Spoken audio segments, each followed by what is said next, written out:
99,300 કરોડનું બજેટ આ આંકડો છે ગત વર્ષે જાહેર કરેલા બજેટના આંકડો જે શિક્ષણ ક્ષેત્રે ફાળવવામાં આવ્યો 99,300 તેની પાછળ કેટલા મીંડા આવશે તે આપણે વિચારવું મુશ્કેલ હશે કારણ કે આટલા અબજની વસ્તીની વચ્ચે શિક્ષણ ક્ષેત્રે આટલું બજેટ ફાળવવામાં આવ્યું છે પરંતુ શું જેટલું બજેટ ફાળવાયું છે તેટલું કામ અને તેટલા ડેવલપમેન્ટ શિક્ષણ ક્ષેત્રે જરૂરિયાતની તમામ વસ્તુઓ થઈ છે ખરા આ સૌથી મોટો પ્રશ્ન છે અને બસ તે જ પ્રશ્ન અને ભાવિને ઘડનારા તે સ્ટુડન્ટ્સ કે જે આપણું ભવિષ્ય છે તેમની સાથે આજે ચર્ચા કરવાની છે અને મુદ્દો પણ તે જ મહત્વનો છે તો આજે વાત કરીશું શિક્ષણ ક્ષેત્રે નવા બજેટની આશા અને અપેક્ષા વિશે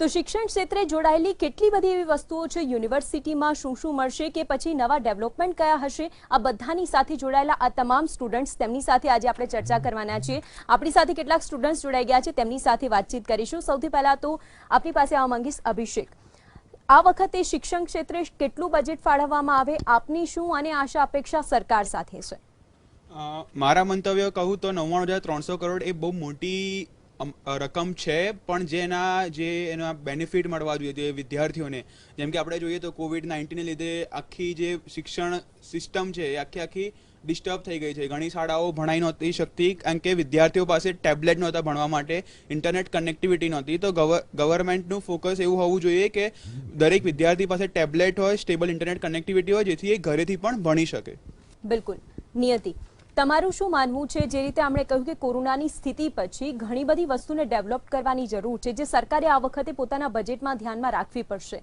તમારું શું માનવું છે તમારી શું અપેક્ષા છે હવે આપણને ખબર છે કે કોરોનાના લીધે ઘણા બધા સ્ટુડન્ટ્સને એવી સિચ્યુએશન્સ ફેસ કરવી પડતી હોય છે કે એ લોકોની પાસે સૌથી પહેલું તો ડિવાઇસ નથી હોતું તો સ્કૂલના સ્ટુડન્ટ્સ પાસે તો પ્રેક્ટિકલી નથી જ હોતું તો એ વસ્તુ એક બહુ મોટી ઓબ્જેક્ટિવ છે કે જેને આપણે ધ્યાનમાં રાખવી જોઈએ અને સ્કૂલના દરેક સ્ટુડન્ટ્સ પાસે પહોંચે એનું પણ સૌથી મોટું એક ઓબ્જેક્ટિવ છે કે દરેક સ્કૂલ્સ પાસે તો પહોંચી જાય છે પછી જેમ કોલેજમાં ટેબ્લેટ્સ ડિસ્ટ્રીબ્યુશન થાય છે તો એમાં પણ ટ્રાન્સપરન્સી નથી રહેતી તો એ પણ રહેવી એટલી જ ઇમ્પોર્ટન્ટ છે not only for government school but every private school should also be provided by this બિલકુલ ખૂબ સાચી વાત કહી કે જે જરૂરિયાત હોય છે તે વિદ્યાર્થીઓ સુધી પહોંચતી નથી જય ગત વર્ષની સરખામણી કરીશું નાણામંત્રી સીતારમણ જ્યારે આવ્યા હતા અને તેમણે મુદ્દો ઉઠાવ્યો હતો અને કહ્યું હતું કે સૌથી પહેલી શરૂઆત હતી એફડીઆઈ ફોરેન ડાયરેક્ટ ઇન્વેસ્ટમેન્ટ જેના કારણે ઘણી બધી વસ્તુઓ આપણા ઇન્ડિયાની અંદર ડેવલપ્ડ થાય કારણ કે સ્ટુડન્ટ્સ બહાર ભણવા જતા હોય છે પરંતુ આ સ્થિતિની વચ્ચે અને કોરોના પછી તો ઘણું બધું બદલાઈ ગયું છે તમારું શું માનવું છે કોરોના મહામારીના સમયમાં જ્યારે શિક્ષણ વ્યવસ્થા સંપૂર્ણપણે ખોરવાઈ ગઈ છે ત્યારે મારું એવું માનવું છે કે શહેરી વિસ્તારમાં અને એના કરતાંય વધારે ગ્રામ્ય વિસ્તારમાં શિક્ષણનું સ્થિતિ સુધારવાની જરૂર છે લોકો પાસે ભણવા માટે રિસોર્સિસ મતલબ mobile device stable internet connection એ બધું પ્રોવાઈડ કરવાની જરૂર છે એમને કન્ટિન્યુઅસ જે રીતે આપણે ટીવી ચેનલ રજૂ કરવામાં આવી છે તો એનામાં પણ થોડુંક ઇમ્પ્રુવમેન્ટ લાવી શકાય અને ગવર્મેન્ટે આ એફડીઆઈ તો સારામાં સારી વસ્તુ છે એ ઇમ્પ્લિમેન્ટ થવી જ જોઈએ કે જેથી કરીને એજ્યુકેશન સિસ્ટમ સુધરી શકે છે પણ ગ્રામ્ય વિસ્તારની અંદર આપણું મહત્વનું ફોકસ રહેવું જોઈએ આ બજેટની અંદર બિલકુલ જે રીતે વિદ્યાર્થીઓ કહી રહ્યા છે કે ગ્રામ્ય વિસ્તાર ઉપર ફોકસ એના માટે જરૂરી છે કારણ કે ગામડાની અંદર જે વિદ્યાર્થીઓ રહે છે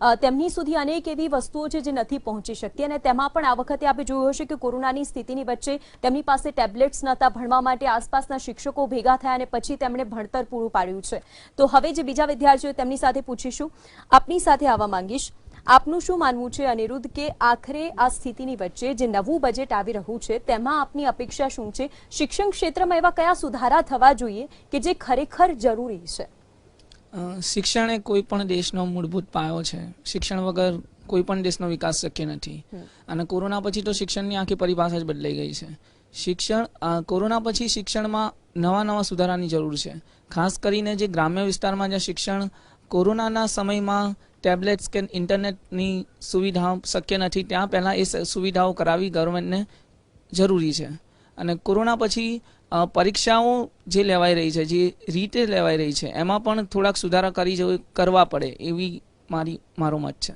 બિલકુલ સુધારા વધારા સાથેનું નવું બજેટ આવવું જોઈએ તેવું આપનું માનવું છે આપનું શું માનવું છે? વંચિત વર્ગ માટે ઓનલાઈન ક્લાસીસની ગત વર્ષે પણ વાત કરી હતી કે ઓફલાઈન ક્લાસીસ તો હોય, પરંતુ સ્થિતિ તો એવી સર્જાઈ ગઈ કે કોરોના પછી ઓનલાઈન અભ્યાસ જ બાળકોએ કરવો પડ્યો, પરંતુ એના કારણે ઘણા બધા મુદ્દા પણ આવ્યા કે માનસિક તાણ પણ તેઓ અનુભવતા હતા. પણ હજુ પણ એવા ડેવલપમેન્ટ કે જે સરકાર ઈચ્છે તો કરી શકે છે, તેમાં પણ પ્રાઇવેટાઇઝેશનની વાત આવે, એગ્રીકલ્ચરની વાત આવે, તો આપનું શું માનવું છે? આપણે જોઈએ તો વિદ્યાર્થીઓ જે છે એ ભારતનું ભવિષ્ય છે. તો આ સમયમાં જ્યારે આપણે ગ્રામીણ ક્ષેત્રની વાત કરી રહ્યા છીએ, તો ગ્રામીણ ક્ષેત્રમાં ઘણી બધી જગ્યાએ હમણાં જે થઈ રહ્યું છે કે જે લોકલ ગામડાઓની જે શાળાઓ હોય છે એ બીજા ગામડાની શાળાઓ સાથે મર્જ કરવામાં આવે છે. તો જ્યારે પોતાના ગામડામાં શાળા છે ત્યારે જ બાળકો એટલી અનુકૂળતાપૂર્વક સ્ટડી નથી કરી શકતા. તો જ્યારે બીજા ગામડામાં અને કિલોમીટર્સનું અંતર કાપીને એમને બીજા ગામમાં જ્યારે સ્ટડી કરવા જવું પડશે, ત્યારે આપણે એક આ વિચારવા જેવો પ્રશ્ન છે કે એ લોકો કઈ રીતે કરશે. એના સિવાય આપણે ગામડા સિવાય પણ જો શહેરની વાત કરીએ તો હવે શહેરમાં પણ ઘણા બધા વિસ્તારો હોય છે, સેવા વસ્તીઓ હોય છે, જેના બાળકો 9મા 10મા ધોરણ સુધી આવે છે પણ એમને કક્કો નથી આવડતો કે એક નાનકડા સાદા શબ્દો વાંચતા નથી આવડતા. તો એમના માટે આપણે શું કરી શકીએ? જે સ્થળાંતરિત મજૂરો છે, સ્થળાંતર જે કરીને આવેલો જે વર્ગ છે, એમના બાળકો આ વિષયમાં કે ભણવા બાબતે આગળ નથી વધી શકતા. આપણે જોઈએ તો ભારતમાં 67% વસ્તી એવી છે જે ગામડામાં વસે છે અને એમાં પણ 43% બાળકો જે છે એ સેકન્ડરી સુધી ભણે છે અને એમાંથી 12% વિદ્યાર્થીઓ જેવા છે જે હાયર સેકન્ડરી કે એના પછીનું ભણે છે. તો એક આ પણ સરકારને વિચારવાનો વિષય છે કે જ્યારે આપણે આટલું બધું ડેવલપમેન્ટનું કહી રહ્યા છીએ, ડિજિટલ ઇન્ડિયાની વાત કરીએ છીએ, મેકિંગ ઇન્ડિયાની વાત કરીએ છીએ, તો એવા સમયમાં જ્યારે ભારતનું ભવિષ્ય, દેશનું ભવિષ્ય કહેવાતા આવા વિદ્યાર્થીઓની આવી સ્થિતિ છે અને ગામડાઓમાં ટેબ્લેટનું આપણે કહીએ છીએ કે ટેબ્લેટ સરકાર આપે છે, પણ ટેબ્લેટ આપે છે, માની પણ લીધું કે ટેબ્લેટ પહોંચે પણ છે, પણ ગામડાના વિસ્તારોમાં જ્યાં નેટવર્ક જ નથી ત્યાં વિદ્યાર્થીઓને ટેબ્લેટ એ લોકો યુઝ શું કરશે? આપણે કહીએ છીએ કે ઓનલાઈન શિક્ષણ ચાલે છે, પણ ડાંગ જઈએ કે આદિવાસી વિસ્તારોમાં જઈએ તો ત્યાં નેટવર્કનો પ્રોબ્લેમ છે, તો એ લોકો કઈ રીતે ભણશે? એ પણ એક વિચાર છે. બીજું છે કે દીપા કરમારકર અને હિમા દાસ જેવા જે અત્યારે રમતવીરો છે તો એ રૂરલ એરિયામાંથી આવે છે, આદિવાસી વિસ્તારમાંથી આવે છે. તો આપણે આ સ્પોર્ટ્સ ક્ષેત્રે પણ જ્યારે આદિવાસી વિસ્તારમાંથી આવતા વિદ્યાર્થીઓ અને બાળકો દેશનું નામ રોશન કરતા હોય, એ પણ વિશ્વભરમાં રોશન કરતા હોય, તો આપણે એમને જીમ અથવા તો સ્પોર્ટ્સને લગતી ઘણી બધી જે પણ ફેસિલિટીઝ હોય એ સરકાર દ્વારા પ્રોવાઈડ કરવી જોઈએ. બિલકુલ. મોહિત ખૂબ સારી વાત કહી અને તેમણે કહ્યું કે એક એવો એરિયા, આને કહેવાય કે વર્ગ ક્લાસના અધિકારીઓ જ્યારે બનતા હોય છે કે પછી મોટામાં મોટા અધિકારીઓ જે હોય છે, બિહારના આપ જોઈ લો કે ઘણા બધા મોટામાં મોટા અધિકારીઓ ત્યાંથી જ, એટલે કે બહુ નાના લેવલના માણસો હંમેશા કંઈક કરી બતાવવાની ચાહના રાખતા હોય છે, યુપીએસસી જીપીએસસી ક્રેક કરવી. તો એવા વિસ્તારોની અંદર જો આટલી ભણવાની લગન હોય છે તો તેમના સુધી ખરેખર શિક્ષણ પ્રોવાઈડ થાય છે ખરું? એ સૌથી મોટો મુદ્દો છે. આપનું શું માનવું છે? શું અપેક્ષા છે આપની એક સ્ટુડન્ટ તરીકે? આપ કઈ દ્રષ્ટિએ જોઈ રહ્યા છો કે આ આવનારા બજેટમાં શું એવું હોવું જોઈએ? એટલે આ ખૂબ જ સાચી વાત છે કે બિહારથી ને ત્યાંથી ગામડાના વિસ્તારોમાંથી ઘણા લોકો આઈએએસ આઈપીએસ ઓફિસર્સ બનતા હોય છે, પણ એકચ્યુઅલીમાં બધા ગામડા સુધી આ બજેટનો બધો ભાગ પહોંચતો નથી કે જેટલો ભાગ પહોંચાડવાનો હોય છે તે પહોંચતો નથી. તો એટલા માટે ગવર્મેન્ટ દૂરદર્શન અથવા તો ત્યાંના લોકલ ન્યૂઝપેપર છે એવા સોર્સિસને યુટિલાઇઝ કરી શકે કે જેથી શિક્ષણ ત્યાંના સ્ટુડન્ટ સુધી પહોંચી શકે. પ્લસ આપણે જો એફડીઆઈની વાત કરીએ તો કેટલાક પ્લેટફોર્મ છે જેમ કે બાયજૂસ છે, અનએકેડમી છે, તો એવા લોકોને વિદેશથી ડાયરેક્ટ રોકાણ મળી રહ્યું છે આજે. તો આવા લોકો સાથે, આવા સ્ટાર્ટઅપ સાથે આ ગવર્મેન્ટ સ્કૂલ્સ પાર્ટનરશિપ કરી શકે અને ગવર્મેન્ટ સ્કૂલમાં જ આ બધા માધ્યમથી શિક્ષણ પૂરું પાડવામાં આવે. બિલકુલ, ખૂબ સાચી વાત કહી. અને મોહિતે જણાવ્યું તે પ્રમાણે કે ગવર્મેન્ટ સ્કૂલની જ્યારે વાત કરવામાં આવે છે, બાળકોના શિક્ષણની વાત જ્યારે કરવામાં આવતી હોય છે, ત્યારે મુદ્દો તે મહત્વનો હોય છે કે શું ખરેખર તેમના સુધી શિક્ષણ પહોંચે છે? દર વખતે બજેટની અંદર તમામ વસ્તુનો ઉલ્લેખ કરવામાં આવે છે, પરંતુ ખરેખર જે વસ્તુ પહોંચવી જોઈએ તે પહોંચતી નથી. આગળ પણ આ જ મુદ્દો આપણે સ્ટુડન્ટ સાથે ચર્ચા કરીશું, તેમનું શું માનવું છે, શું તેમની અપેક્ષા છે, પરંતુ હાલ રોકાઈશું એક વિરામ. બ્રેક બાદ આપનું સ્વાગત છે. અમારો વિશેષ કાર્યક્રમ IMFM. જો હું પ્રધાનમંત્રી હોઉં તો શું આશા અને અપેક્ષા સ્ટુડન્ટ્સની છે, તે મુદ્દો આપણે ચર્ચી રહ્યા હતા. ફરી એક વખત આપણે વિદ્યાર્થીઓ પાસે પૂછીશું. સૌથી પહેલા અભિષેક, તમારી પાસે જ ફરી એક વખત આવું છું. એવા ઘણા બધા સેક્ટર છે અને એવી ઘણી બધી વસ્તુઓ છે કે જ્યાં આપણે હજુ પણ ડેવલપમેન્ટની જરૂર છે. આપનું શું માનવું છે? મારા ખ્યાલથી સૌથી વધારે જો ડેવલપમેન્ટની જરૂર હોય તો એ MSME સેક્ટર છે. અત્યારે ભારતની પરિસ્થિતિ જોઈએ તો ટોટલ 6 કરોડ MSME છે. તો આવી પરિસ્થિતિમાં એ બહુ જરૂરી છે કે MSME ને પૂરતા સ્ત્રોત મળી રહે ઇન્વેસ્ટમેન્ટ કરવા માટે, તો ગવર્મેન્ટે જે કમ્પ્લાયન્સીસ છે, જે રૂલ્સ એન્ડ રેગ્યુલેશન છે MSMEs માટેના, એને થોડા ઇઝ કરવાની જરૂર છે, જેથી ફોરેન એક્સચેન્જ ફ્લો એમને મળી રહે અને વધારે ને વધારે રોજગારી દેશમાં પ્રાપ્ત થાય. તો એ ફોકસ હોવું જોઈએ ગવર્મેન્ટનું. જી, સ્કિલ ડેવલપમેન્ટને લઈને 3000 કરોડનું બજેટ ગત વર્ષ ફાળવવામાં આવ્યું હતું અને કહ્યું હતું કે સ્કિલ ડેવલપમેન્ટ પણ જરૂરી છે. આપનું શું માનવું છે કે એની કરતાની આવશ્યકતાની જરૂર આ વર્ષે બજેટમાં શું હોવી જોઈએ? સ્કિલ ડેવલપમેન્ટનું બજેટ કોન્ટ્રીબ્યુટ તો કરવામાં આવે છે, પણ એ વસ્તુ જોવામાં આવે છે કે શું એકચ્યુઅલી સ્કિલ ડેવલપમેન્ટ સ્ટુડન્ટ સુધી પહોંચે છે. સ્ટુડન્ટ્સને પહેલી વસ્તુ કે સ્કિલ્સનું ઇમ્પોર્ટન્સ નથી આપવામાં આવતું. સ્કૂલમાં જ તે વસ્તુને એટલી નાની બતાવવામાં આવે છે કે આ વસ્તુ એટલી ઇમ્પોર્ટન્ટ નથી. ટેકનિકલ કોર્સીસમાં પણ CPDPનો કોર્સીસ હોય છે કે જેમાં personality development and skills, but એ વસ્તુને એ લોકો જ કોઈ ફોકસ નથી આપતા. તો એને ખાસ આપવાનું, અને બીજું એના કરતાં પણ વધારે જે વોકેશનલ કોર્સીસ હોય છે અને એ બધું જે હોય છે, તો એની સાથે સાથે તમે સ્કિલ્સને પણ એટલું જ ઇમ્પોર્ટન્સ આપો. બીજું કે એક આર્ટ, આપણી ઇન્ડિયન આર્ટ છે, એને ક્યાંય પણ આપણા એજ્યુકેશનમાં એટલું ઇમ્પોર્ટન્સ ગવર્મેન્ટ સેક્ટરમાં નથી જોવા મળતું. તો એ બધા પ્રાઇવેટ જે પણ ઇન્સ્ટિટ્યુશન્સ કરે છે, તો એની સાથે સાથે ગવર્મેન્ટને પણ આર્ટને, આપણું જે કલ્ચર છે, આપણી આર્ટ છે, એને કેવી રીતે આગળ વધારવું જોઈએ, એને કેવી રીતે પ્રમોટ કરવું જોઈએ, એ વસ્તુ પર પણ કોન્ટ્રીબ્યુશન કરવું જોઈએ. બિલકુલ. સ્ટડી ઇન ઇન્ડિયાની વાત કરવામાં આવી હતી ગત વર્ષ બજેટમાં કે દક્ષિણ આફ્રિકા અને સાથે સાથે વિદેશમાંથી જેટલું પણ ફંડ છે તે અહીંયા, એટલે કે અત્યારથી જે સ્ટુડન્ટ્સો યુનિવર્સિટીમાં ફોરેન ભણવા જાય છે એવું જ એક ડેવલપમેન્ટ અહીં ઊભું કરવામાં આવે. પરંતુ એ સ્થિતિ તો પછી રહી, કારણ કે અત્યારના ગ્રામીણ ક્ષેત્રો સુધી જે બધી વસ્તુઓ નથી પહોંચી, વિદ્યાર્થીઓ સુધી નથી પહોંચી. તો આ વર્ષના બજેટમાં આપની અપેક્ષા? આ વર્ષના બજેટમાં ગત વર્ષે કોરોના મહામારીના જે થયું એ બધું ભૂલી જઈ અને એક વસ્તુ નવી ઇમ્પ્લિમેન્ટ કરવામાં આવી છે, એ નેશનલ એજ્યુકેશનલ પોલિસી છે. આટલા વર્ષ પછી એક એ નવો સુધાર લાવવામાં આવ્યો છે શિક્ષણ ક્ષેત્રે. તો એમાં વોકેશનલ કોર્સીસની વાત કરવામાં આવી છે, એમાં ટેકનિકલ કોર્સીસ, સ્કિલ ડેવલપમેન્ટ, ઘણી એવી સારી વાત કરવામાં આવી છે જે આપણા શિક્ષણ ક્ષેત્રને વર્લ્ડ ક્લાસ બનાવી શકે છે. તો એના અનુસંધાનમાં બજેટની ફાળવણી કરવામાં આવે અને એનું પ્રોપર એક્ઝિક્યુશન કરવામાં આવે તો મારા મત પ્રમાણે એ સારામાં સારું રહેશે. એ એક આપણે જે ગ્રોથ ને અત્યારે આગળ વધારવાનો પ્રયત્ન કરી રહ્યા છીએ એને એ સસ્ટેન કરવામાં, લાંબા સમય સુધી જાળવી રાખવામાં મદદરૂપ બનશે. બિલકુલ. નવી શિક્ષણ નીતિની જાહેરાત આ વર્ષે સરકારે કરી હતી, ત્યારે આ નવી શિક્ષણ નીતિથી વિદ્યાર્થીઓને કેટલો ફાયદો થયો છે અને આપનું શું માનવું છે? આ શિક્ષણ નીતિ જે ઇમ્પ્લિમેન્ટ કરવામાં આવી છે તેનાથી ખરેખર વિદ્યાર્થીઓને ફાયદો છે કે પછી હજુ આમાં પણ ઇમ્પ્લિમેન્ટેશન લાવવું જોઈએ? આમાં પણ હજી થોડું ઇમ્પ્લિમેન્ટેશન જરૂરી છે. નવી શિક્ષણ નીતિમાં જોવા જઈએ તો શહેરના લોકોને તો એ વિશે ખબર છે, પણ જે ગ્રામ્ય વિસ્તારો, જે રૂરલ એરિયા છે, એમાં તો શિક્ષણ શું મેડમ, બજેટનું પણ કોઈને ખબર નથી કે ત્યાં બજેટ એટલે શું. બરાબર, તો એ વસ્તુ ત્યાં સુધી પહોંચાડવાની ખૂબ જ જરૂર છે. આપનું શું માનવું છે? શિક્ષણ નીતિની જ્યારે વાત કરી છે, સાથે સાથે એવા પ્રાઇવેટાઇઝેશન સેક્ટર, એવી ઘણી યુનિ છે કે જેની અંદર વિદ્યાર્થીઓ જાય છે. અમુક એવા વિદ્યાર્થીઓ છે કે જેને જવું હોય છે યુનિવર્સિટી કે પછી કોલેજ કેમ્પસ કે પછી શાળાની અંદર, પરંતુ તેની ફીમાં ઘટાડો, સાથે સાથે જે આપણે આ વર્ષે જોયું હતું ઘણા બધા વાલીઓ પણ પહોંચ્યા હતા. શિક્ષણની અંદર કોઈક એવો નિયમ લાવવો જોઈએ કે જેનાથી એક ફિક્સ રેટ નક્કી કરી શકાય, જેનાથી વાલીઓ પણ વિચારી શકે કે પોતાના બાળકને ત્યાં મૂકી શકે. એક સ્ટુડન્ટ તરીકે આપની શું ઈચ્છા છે?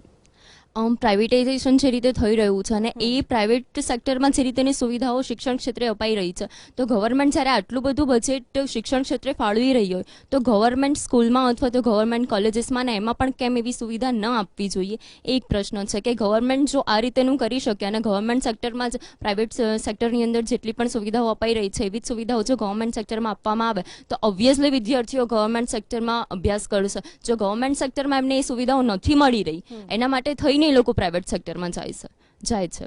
અને જો પ્રાઇવેટ સેક્ટરમાં પણ જવું હોય તો એના માટે પણ ગવર્મેન્ટ દ્વારા જ કોઈ ક્રાઇટેરિયા નક્કી કરવો જોઈએ કે અથવા તો વિદ્યાર્થીઓની જે ફાઇનાન્સ કન્ડિશન છે એના આધારે પણ ક્રાઇટેરિયા નક્કી કરવો જોઈએ કે એ પ્રમાણે ફીઝ વસૂલવામાં આવે. ખૂબ સારી વાત કરી કે ફીઝનો મુદ્દો હંમેશા આખા વર્ષ દરમિયાન ચર્ચામાં રહ્યો હતો, પરંતુ કોરોનાએ ઘણી બધી સ્થિતિ બદલી નાખી છે. ઓનલાઈન એજ્યુકેશનની વાત થાય છે, પરંતુ મુદ્દો એ છે કે નેશનલ રિક્રુટમેન્ટ એજન્સીની સ્થાપના કરવાની વાત ગત વર્ષે સરકારે કરી હતી કે જેનાથી ચલો વિદ્યાર્થીઓ ભણી તો લીધું, પરંતુ આખરે વિદ્યાર્થી ભણે છે એટલા માટે કે તેને સારું એવું રોજગાર મળી રહે. આપની શું અપેક્ષા છે? આ બજેટમાં એવું શું જાહેર કરાય? એટલે આ બજેટમાં એવું જાહેર કરી શકાય કે ઇન્ડિયા અથવા તો દરેક રાજ્ય ક્ષેત્રે અથવા તો દરેક શહેર ક્ષેત્રે એવા પોર્ટલ્સ વિકાસવામાં આવે કે જેથી લોકો જે બી સેક્ટરના ઇન્ડસ્ટ્રીવાળા લોકો છે એ લોકો એની જોબ્સ ત્યાં અપલોડ કરી શકે અને અલ્સો સ્ટુડન્ટ્સ ત્યાં અપ્લાય કરી શકે જોબ્સ માટે અને અલ્સો યુનિવર્સિટીઝમાં રિસર્ચ એન્ડ ડેવલપમેન્ટ ઉપર ભાર આપવું જોઈએ. લાઈક લાસ્ટ યરના બજેટમાં રિસર્ચ એન્ડ ડેવલપમેન્ટ ઉપર અરાઉન્ડ 1% જેટલું બજેટ ફાળવવામાં આવ્યું હતું, પણ આયરું આ બજેટ થોડુંક વધારવાની જરૂર છે. લાઈક એ 2.5 થી 3% જો કરવામાં આવે તો લોકો રિસર્ચ ઉપર વધારે ભાર આપે અને ઇનોવેશન જેટલું વધારે થશે એટલો દેશ આર્થિક રીતે વધારે સક્ષમ બનશે. બિલકુલ. આજે ભારત છે પણ એની પાસે બેંગ્લોર છે જે સિલિકોન વેલી કહેવાય છે અમેરિકાનું, પણ ભારત પાસે આજે પણ માઇક્રોસોફ્ટ, ગૂગલ કે એપલ નથી.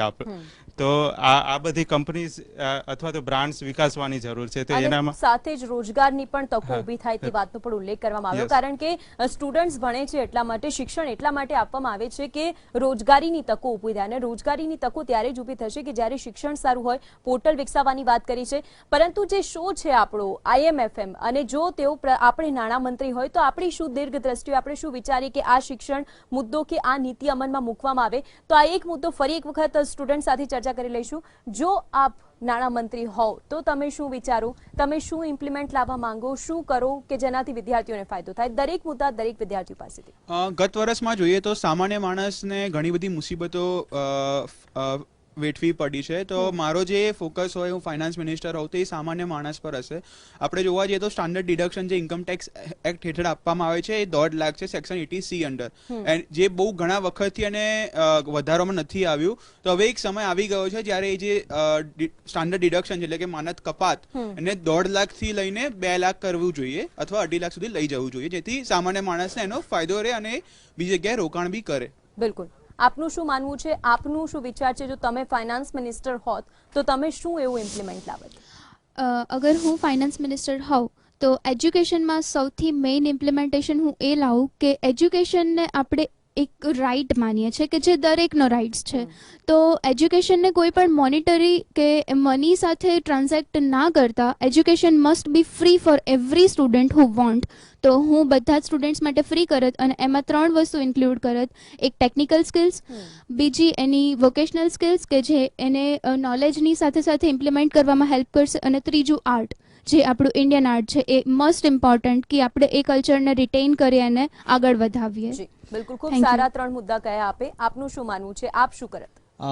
એઝ અ ફિનાન્સ મિનિસ્ટર મારો ફોકસ મેઇનલી હેલ્થ સેક્ટર અને એજ્યુકેશન સેક્ટર પર રહે. આ 2 સેક્ટર એક એવા છે જે ઇન્ડિયાને સોશિયલી ડેવલપ કરે છે, જે આપણે નીચલા વર્ગના લોકો જે છે એમને ડેવલપ કરી એમનું અપલિફ્ટમેન્ટ કરીએ છીએ. તો મારું એવું માનવું છે કોરોના મહામારીના સમયમાં હજી પણ હેલ્થ બજેટમાં વધારાની જરૂર છે. સાથે સાથે એજ્યુકેશન સેક્ટરની અંદર જે નેશનલ એજ્યુકેશનલ પોલિસી આવી છે અને આને NTA ને એ ભલામણ કરવામાં આવેલ છે, તો એનું પૂરેપૂરું સારી રીતે અમલ થાય અને બજેટમાં એનું ખાસ ધ્યાન રાખવામાં આવે. બિલકુલ, એટલે કે હેલ્થ અને વેલ્થ કહેવાય છે કે હેલ્થ સારી હશે તો બધું જ કરી શકાય, અને માટે હેલ્થ સેક્ટરનો મુદ્દો ઉઠાવ્યો અને એજ્યુકેશન સેક્ટરનો મુદ્દો ઉઠાવ્યો. આપનું શું માનવું છે, આપ શું ઈચ્છો જો આપ ફાઇનાન્સ મિનિસ્ટર હો તો કઈ નીતિ બદલત? જો હું નાણામંત્રી હોઉં તો હું સૌથી પહેલાં તો એ જોઉં કે લોકો શું મારી પાસેથી અપેક્ષા રાખે છે, કેમ કે આ લોકતંત્ર છે, લોકો માટેનું છે. બિલકુલ. તો હું ફાઇનાન્સ મિનિસ્ટર હોઉં તો સૌથી પહેલાં એજ્યુકેશન સેક્ટરમાં જોઉં તો અત્યારનો સૌથી મોટો મુદ્દો છે તે છે શિષ્યવૃત્તિ, સ્કોલરશિપ, જે અમુક લોકો સુધી પહોંચતી જ નથી. જે અમુક જે વચ્ચેના લોકો છે એ લોકો સુધી પહોંચે છે, જે આગળ પહોંચાડતા નથી. તો અમુક જે જરૂરિયાતમંદ છે વિદ્યાર્થીઓ, એમને શિષ્યવૃત્તિ પહોંચે, એ મારો મુખ્ય મુદ્દો હોય. સિવાય કે રૂરલ ડેવલપમેન્ટ, આપણે મેક ઇન ઇન્ડિયાની વાત કરીએ, ડિજિટલ ઇન્ડિયાની વાત કરીએ, તો અમુક એવા વિસ્તારો છે જ્યાં કોઈને મની ટ્રાન્ઝેક્શન કરતાં પણ નથી આવડતું. તો હું રૂરલ ડેવલપમેન્ટમાં પણ ઘણું ફોકસ રાખું. બિલકુલ, ખૂબ સારા 2 મુદ્દા કયા, કારણ કે અનેક એવા લોકો છે કે જેને તે વસ્તુની ખબર પણ નથી હોતી કે પૈસા કઈ રીતે ટ્રાન્સફર કરવા. આપનું શું માનવું છે, આપની શું દ્રષ્ટિ રહે જો આપ ફાઇનાન્સ મિનિસ્ટર હો તો કઈ નીતિને બદલત કે જેનાથી વિદ્યાર્થીઓ ભણવાથી વંચિત ન રહે કે કોઈ પણ નવું ડેવલપમેન્ટ?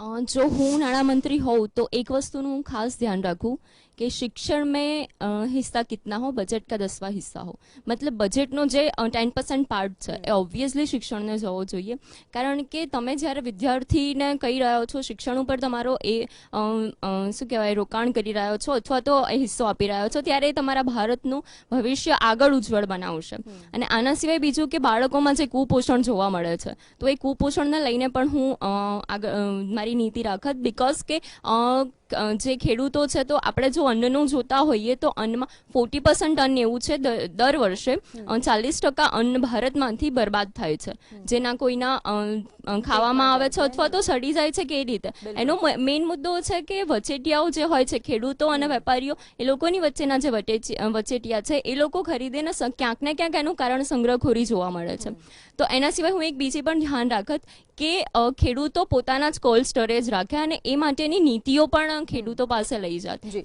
પણ એજ્યુકેશન સેક્ટરનું એક નાનું પોઈન્ટ આપનું શું માનવું છે એજ્યુકેશન સેક્ટરે આપ શું નીતિ બદલત એ જ કે બજેટનો 10મો હિસ્સો ઓકે 10%. બહુ જ સારી વાત કહી બજેટનો 10મો હિસ્સો તેઓ રાખત કે બસ ખાલી આ વિદ્યાર્થીઓ માટે છે આપનું શું માનવું છે આપ ફાઇનાન્સ મિનિસ્ટર હો તો આપ શું કરે આજે શિક્ષણ ક્ષેત્રે સારું એવું બજેટ ફાળવવામાં આવે છે પણ આપણે જોઈએ તો 12મા પછી જે લોકો આઈઆઈટી અથવા તો એમ્સમાં જાય છે તે રેશિયો ગવર્મેન્ટ સ્કૂલમાં ઘણો ઓછો છે તો મારું પહેલું ફોકસ રહેશે કે હું ગવર્મેન્ટ સ્કૂલનું ઇન્ફ્રાસ્ટ્રક્ચર ઇમ્પ્રૂવ કરું અને ત્યાં ઇન્ટરનેટ કનેક્ટિવિટી બ્રોડબેન્ડ દ્વારા પૂરી પડાવું પ્લસ સેન્ટ્રલી હું એવી કંઈક સુવિધા કરી શકું કે જેથી સેન્ટ્રલથી સારા શિક્ષકો ગામડા સુધી ભણાવી શકે ખૂબ જ સારો મુદ્દો કહ્યું કે અનેક એવા મુદ્દાઓ છે કે જે સ્ટુડન્ટ સાથે આપણે ચર્ચા કર્યા આ શોની અંદર અને આ શોની અંદર આપે એવા ઘણા બધા મુદ્દા પણ જોયા કે જે વિદ્યાર્થીઓ ઈચ્છી રહ્યા છે કે આ ડેવલપમેન્ટ જરૂરી છે પડેગા ઇન્ડિયા તભી તો બઢેગા ઇન્ડિયા પણ બઢેગા તબ કે જ્યારે આ બધા જ વિદ્યાર્થીઓ પોતાની વાતને જ્યારે રજૂ કરતા હોય અને આ જ મુદ્દો આ બજેટની અંદર સાંકળવામાં આવે કોરોનાની સ્થિતિ ભૂલાય અને ફરી એક વખત નવા સ્કિલ ડેવલપમેન્ટ સાથે નવા જોશ સાથે વિદ્યાર્થીઓ માટે જે બજેટ હોવું જોઈએ તે બહાર પડે તો અમારા વિશેષ કાર્યક્રમમાં હાલ બસ આટલું જ મને આપશો રજા નમસ્કાર